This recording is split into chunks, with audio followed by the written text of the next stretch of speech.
ایک بچے نے نماز پڑھی عشاء کی اور اس وقت وہ نابالغ تھا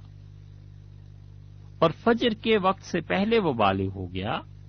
تو اس پہ یہ عشاء کی نماز فرض ہو جائے گی، حالانکہ آخری وقت اس نے فرض کیجئے پایا ہے عشاء کا جو مکروہ وقت تھا،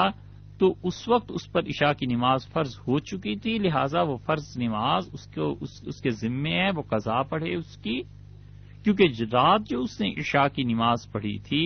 یہ عشاء کی نماز اس کے لیے نفل ہے، فرض نہیں ہے۔ ایسے ہی کوئی خاتون پاک ہوئی